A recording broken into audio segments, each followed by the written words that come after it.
Meleset dari perkiraan, bukan cuma 48, TNI AU Indonesia akan terima 80 unit KF-21 Boramae dari Korea Selatan. Setelah sempat dibuat cemas dengan pembayaran proyek KF-21 Boramae dari Indonesia, Korea Selatan agaknya kini akan bisa bernafas lega.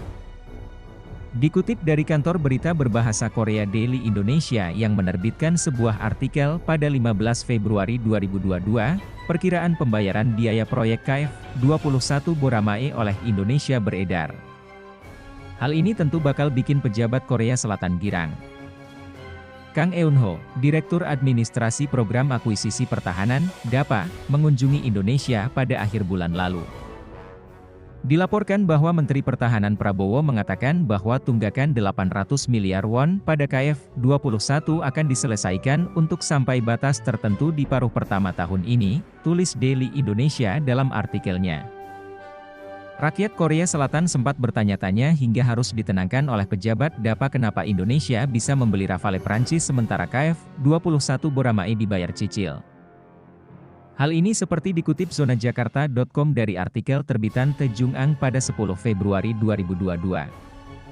Defense Acquisition Program Administration, DAPA, Korea Selatan telah menyatakan posisinya bahwa, bahkan jika Indonesia membeli Rafale, tidak akan berdampak pada pengembangan KF-21. Tulis The Jung-ang. Seorang pejabat DAPA mengatakan kepada Jung-ang Ilbo pada tanggal 10, pengenalan pesawat tempur Rafale adalah proyek untuk memperkuat kesenjangan kekuatan Angkatan Udara Indonesia. Dan kami sedang mempertimbangkannya sebagai masalah terpisah dari pengembangan bersama Angkatan Udara Indonesia. KF-21. Namun, ada kekhawatiran terus-menerus bahwa, kinerja pesawat tempur generasi ke-4, 5 Rafale sangat baik dan diharapkan akan dioperasikan hingga tahun 2070. Sehingga lampu merah telah dinyalakan untuk ekspor seperti pembelian akhir KF-21. Seperti kita tahu, KF-21 Boramae merupakan proyek pengembangan bersama pesawat tempur KF-21 yang dilakukan oleh Korea Selatan dan Indonesia dengan biaya pengembangan sebesar 8,8 triliun won sejak tahun 2015. Indonesia telah sepakat menginvestasikan dana sebesar 1,7 triliun won atau 20% dari seluruh biaya proyek, dan untuk itu akan mendapatkan 1 unit pesawat tempur KF-21 Boramae dari Korea Selatan dan transfer teknologi untuk dapat memproduksi 48 unit pesawat tempur generasi berikutnya di dalam negeri.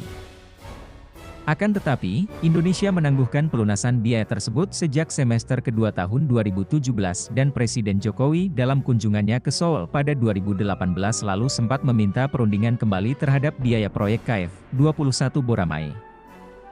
Rupanya tak cuma 48 unit KF-21 Boramae yang akan diterima Indonesia. Aviation International News sempat menduga ada 50 unit KF-21 Boramae yang akan diterima TNI AU Indonesia. Dilansir zonajakarta.com dari anonline.com jika rencana jumlah KF-21 Boramae yang akan diterima Indonesia cukuplah besar.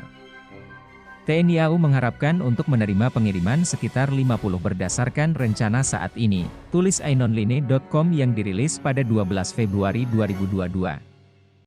Namun hal berbeda justru disampaikan oleh SIPRI.org Swedia yang mengawasi perdagangan senjata di seluruh dunia. SIPRI membeberkan bahwa sebetulnya Indonesia membeli 80 unit KF-21 Boramae. Mungkin kesepakatan 1,6 miliar dolar, Indonesia membiayai hingga 20% dari biaya pengembangan, termasuk keterlibatan Indonesia yang terbatas dalam pembangunan. Sebutan Indonesia RIFX, dipilih tetapi belum dipesan pada akhir 2021. Pengiriman direncanakan setelah tahun 2025, lapor SIPRI. Di situ juga tertulis jumlah KF-21 Boramae Indonesia, 80 unit. Menjadi sebuah kabar mengejutkan di mana Indonesia benar-benar akan membuat ASEAN bergetar dengan deretan jet tempur kelas kakap KF-21 Boramae, Rafale dan F-15 Eagle II. 100 insinyur Indonesia dikirim ke Korea Selatan, ini yang harus mereka pelajari sebelum KF-21 Boramae terbang. PT Dirgantara Indonesia menempatkan beberapa tenaga kerja atau insinyur Indonesia dalam proses pembuatan KF-21 Boramae di Korea Selatan. Dikutip zonajakarta.com dari Defense Today, media Korea Selatan itu melaporkan perkembangan kembalinya insinyur Indonesia di proyek jet tempur KF-21 Boramae Korea Selatan. Masalah kelanjutan partisipasi di Indonesia pada 11 Agustus 2021 telah diselesaikan, dan 32 orang akan segera diberangkatkan, dan jumlahnya akan ditingkatkan menjadi 100 pada Desember 2021. Para pejabat Indonesia tertarik dengan apa yang mereka lakukan pada Januari 2022, setelah 2 minggu karantina terkait COVID-19 setibanya di Korea. Tulis Defense Today dalam artikelnya terbitan 30 Januari 2022 lalu. Indonesia menyiapkan 100 insinyur terbaiknya untuk mengais ilmu pengembangan KF-21 Boramae ke Korea Selatan. Sebanyak 114 insinyur Indonesia yang bekerja pada proyek KF-21 Boramae di Sacheon meninggalkan Korea Selatan pada Maret 2021 setelah Indonesia menghentikan pembayaran mereka, ungkap kantor berita Yonhap. 32 insinyur Indonesia yang meninggalkan proyek pengembangan pesawat bersama KF-21 Boramae di Korea Selatan tahun lalu karena masalah gaji akan bergabung kembali dengan program ini pada Desember 2021.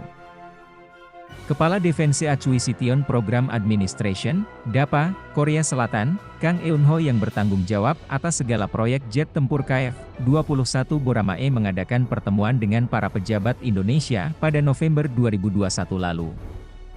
Korea Selatan dan Indonesia mencapai kesepakatan pada hari Rabu tentang pembayaran yang harus dilakukan Indonesia untuk proyek jet tempur bersama mereka, dikutip zonajakarta.com dari Korea Herald, Kamis 11 November 2021. Korea Herald juga melaporkan bahwa saat itu ada 32 insinyur Indonesia yang sudah berada di Korsel untuk melanjutkan proyek KF-21 Boramae. 32 pekerja Indonesia saat ini bekerja di sini bersama insinyur Korea, dan jumlahnya akan mencapai 100 pada Desember, tulisnya. Menurut Administrasi Program Akuisisi Pertahanan, 32 insinyur Indonesia tersebut menjalani prosedur administrasi, seperti aplikasi visa, untuk kembali ke markas Korea Aerospace Industries di kota selatan Sacheon. Dimulai dengan 32 insinyur, sekitar 100 personel akan kembali ke pabrik Sacheon pada akhir tahun 2021. Dikutip zonajakarta.com dari sohu.com, seorang juru bicara KAI mengatakan kepada Janes bahwa personel Indonesia yang kembali akan melanjutkan kerjasama dengan rekan-rekan KAI pada produksi KF-21 dan kegiatan uji darat dan terbang. Juru bicara tersebut menambahkan bahwa dalam beberapa bulan mendatang, KAI akan mendukung para insinyur Indonesia dalam memahami pekerjaan yang dilakukan tanpa kehadiran mereka.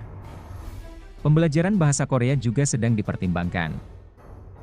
DAPA mengatakan dalam pernyataannya bahwa teknisi akan kembali bekerja pada KF-21 setelah pemerintah Indonesia memutuskan pada bulan April 2021 untuk menegaskan kembali partisipasinya yang berkelanjutan dalam program pengembangan bersama. Jakarta juga meminta para insinyur Indonesia untuk kembali ke Korea Selatan sesegera mungkin untuk bekerja di pesawat, kata badan tersebut.